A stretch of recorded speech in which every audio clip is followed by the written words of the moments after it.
Do you ever find that you want to step out of your comfort zone and you just wish it could be a little easier? You wish that you could find a little more comfort out of your comfort zone? This episode is for you. Hello, my beautiful, gorgeous dance baby, and welcome to another episode of More Than Dance. Today, we are talking about what happens when you step out of your comfort zone. Whoa, what an exciting episode. This is my favorite topic. So all the time, people come to me and they're like, oh, I'm nervous. I'm going to step out of my comfort zone. I don't know what to do. Like, I'm so scared. I don't know what to do. I'm stepping out of my comfort zone. It's the words that I hear probably the most often. Like, whoa, dancing is really out of my comfort zone. Okay. I hear you. And it's not that far out of your comfort zone as you think. My first argument is you walk, right? Dancing is walking. My second argument is you listen to music, right? Dancing is listening to music. And 3, you put on different clothes to go to work than you do to go hang out with your friends. So dance is just putting on different clothes. So those are my 3 main base arguments, but there's so many more. So let's dive in. Oftentimes when you begin dance, you know that you're about to embark on something pretty nerve-wracking, scary even. You're coming in with the mindset of, I can't, before you even find out if you can. You know how I feel about the word can't. I really don't like it. And I don't like it because it has so much limit to it that it doesn't provide for the how. So I can't do that versus how can I do that? And I think about this in terms of the mindsets that you get to have. You either have the lack mindset, the victim mindset, or you have the abundance mindset. The abundance mindset is where life is happening. There's a part of you that knows you deserve it. And the part that shines brighter is the part that doesn't think you deserve it. Whereas when you're in the abundance mindset, the part that's shining brighter is the part that knows you deserve it. The part of you that's like, how can we do it? And that's where I want to stay for a little bit. How can you step out of your comfort zone and still be comfortable? One is figuring out all the things that are similar to the things that you already do. So we already listed those. You already listen to music, you already have movement because you walk to places, and you already change into different clothing. So let's start with the clothing. There's a great episode that we did a while back, episode 34, Why the Costume Matters. If you haven't listened to that episode yet, please do. It is so important to the mentality behind why we wear what we wear at the studio. And this is important for when you are starting out. You want to step into the persona of who you are becoming. When you start something like dance, you're becoming someone new. You're becoming a version of yourself that hasn't come to fruition yet. And dance is what brings that out of you and gets you practicing in that persona so that you can then live in that persona. So the first thing that we get to do when we sign up for dance class is act the part. And part of acting the part is wearing the costume. This can be one of the scariest things because it means wearing more revealing clothing. If you're used to wearing a full entire sweater and complete sweatpants or full-on jeans and a shirt, you're not used to showing your body parts. You're not used to things being tight. However, dancers, no matter which type of dance you're dancing, we wear tighter fitting clothes than you are probably used to. Even if you're learning ballet, you would be wearing a leotard and tights because what we need to see as dance instructors are your alignment. We need to see all of the alignment that we can. The more body, the better. Obviously, if you're wearing like hip hop baggy clothes, that's probably something that is a little more easy and more in the comfort zone because it's like cozy and cute. And even still though, people are getting in the discomfort because it could be that they're facing the mirror and no one really spends that many hours behind a mirror as a dancer does. I can't think of a profession that would require that other than maybe a glass and mirror company. They probably spend a lot of time in front of mirrors, but they're not analyzing their body alignment, the aesthetic that they're giving off, their facials, and comparing themselves to an instructor. There's a lot mentally that goes into looking at yourself in the mirror and looking at yourself in the mirror with the type of clothes that we wear. So stepping out of your comfort zone, yeah, that's definitely out of the comfort zone. And it's so exciting because that means that something new is going to happen. It's the same thing when people say, oh, if you never change anything, then you never change anything. What's the definition of insanity? Doing the same thing over and over again and expecting different results. Well, we don't want to do that when you start dancing. We want to expect different results because you're hopping into doing something completely different. So step out of your comfort zone and do it proudly. Do it with excitement, not with hesitation, because dancers don't move with hesitation. Otherwise, you as an audience member, you would notice it and see it and actually probably not like it unless it was part of the act. And you feed on that. It's energy. So when you're stepping into something new, how can you change your body alignment to accept the persona that you're coming in? Well, dancers, we usually are lifted and upright and shining our light beam forward. We have our shoulders back. We have our head slightly lifted and floating. We have eye contact, and we don't have trouble making eye contact. And we're not gazing at the floor. We're not questioning ourselves. And if we're questioning ourselves, it's because we're in the learning phase. When we're in their performance phase, we are completely not questioning. We are, in fact, in the know because we've practiced it. If you think back to episode 27, we talk about be, do, have. And be, do, have is the idea that you are becoming the persona that you wish to be before you have the traits that you wish to have. So in other words, the dancer who is becoming the dancer doesn't wait for once I get the dancer body and once I get the dancer flexibility and once I have the dancer memory, then I'll be a dancer. It's what does the dancer do? The one that already has those things. How do they act? How do they come to dance class? How do they engage with the instructor? How do they engage with their peers? And it's really allowing yourself, in a weird way, be something that you're not yet. And when you allow yourself to do that, not only do you get to take your power, you get to take a little bit of control. You get to also be uncomfortable. I always like to think about being uncomfortable as like I get to be that way because we know that discomfort leads to change and leads to evolution. I'm talking about it in terms of like I'm setting out to do something new and wow, that scares me. I'm in over my head maybe, or what am I doing? Like the way that I felt the first time I ever DJ'd, I was like, oh my God, whoa, what's happening right now? But it was exciting. It's like an exciting discomfort. And I think a lot of times when I talk to my students, especially the students that are brand new, I get to hear a lot of it's like an identity crisis. It's like, I'm not that. Well, you're gonna be, and you can be. And like me as the instructor, like, being the biggest cheerleader for my students, I see that if they can be consistent, then they can be a dancer. If the student's approach is dance, like, how can I learn this faster? Or how can I make that move that looks so good on you? How can I make that move look good on me?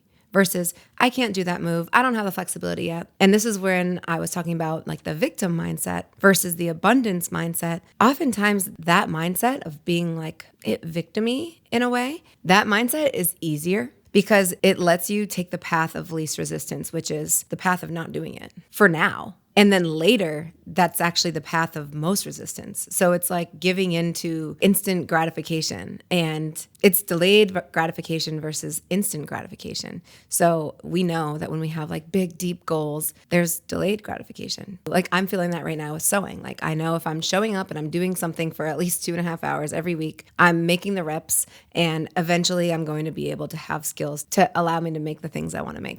Dance costumes. And I also know that if it was happening so easy, I mean, okay, I could say, oh, wow, I'm a natural. And okay, cool if you are. And that's just not how it works. You don't get to be a natural at everything. You don't get to be a natural at something brand new like dance.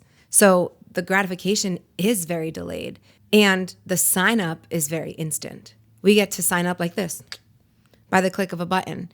It's like, I'm signed up for dance.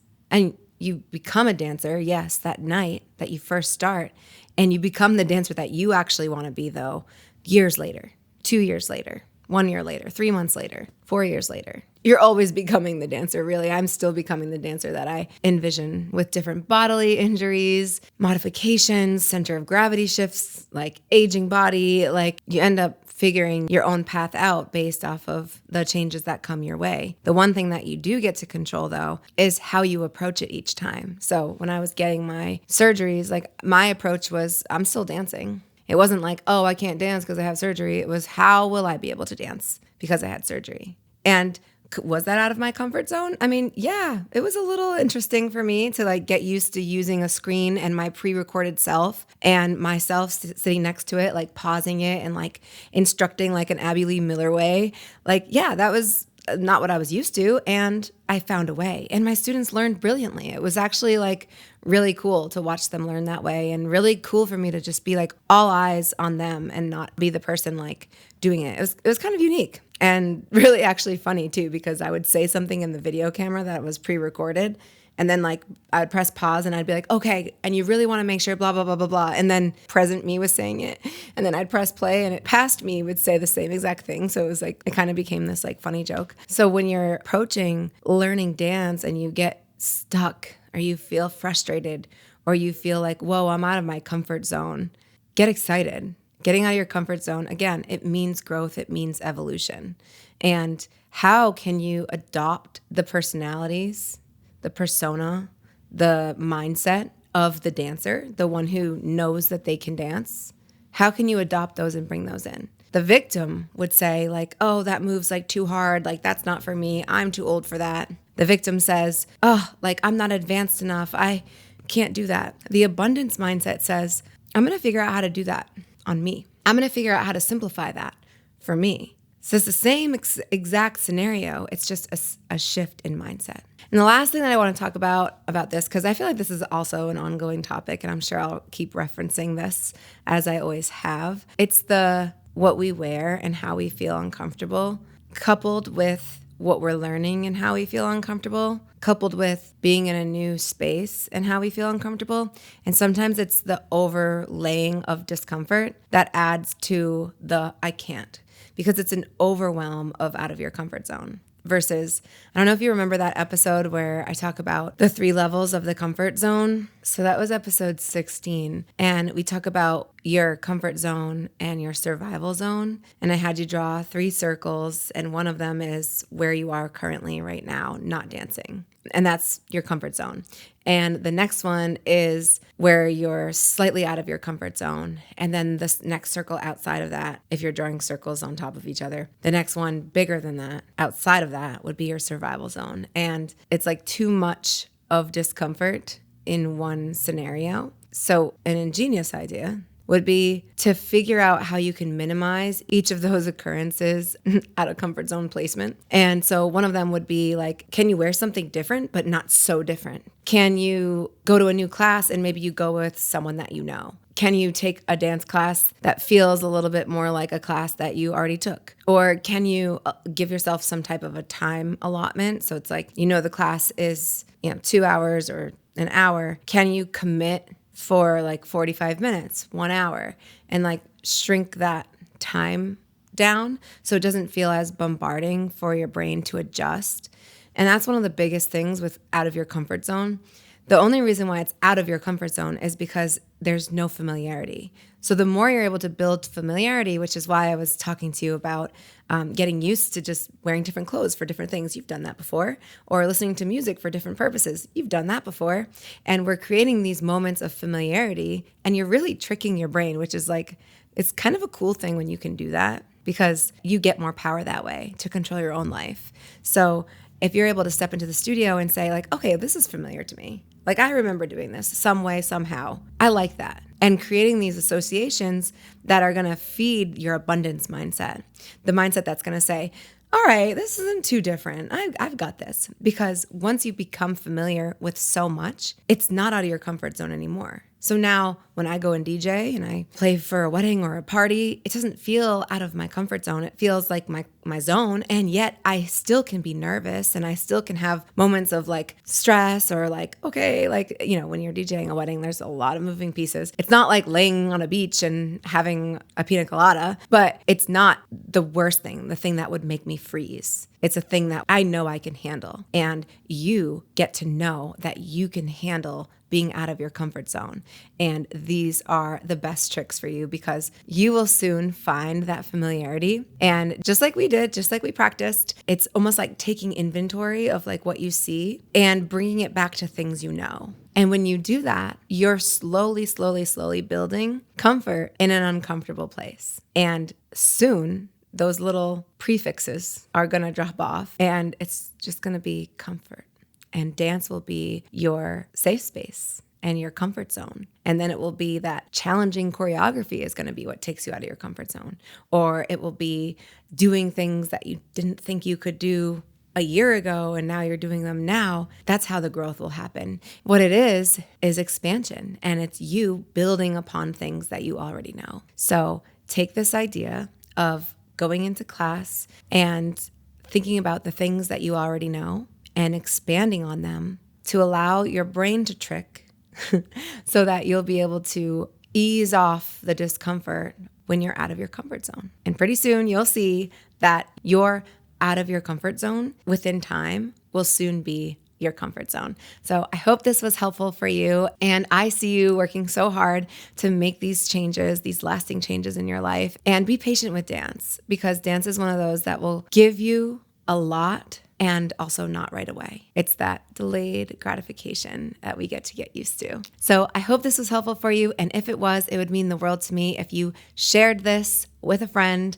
or on your Instagram, as sharing this podcast is helping someone just like you on their dance journey. Thank you so much, and I'll see you on the dance floor.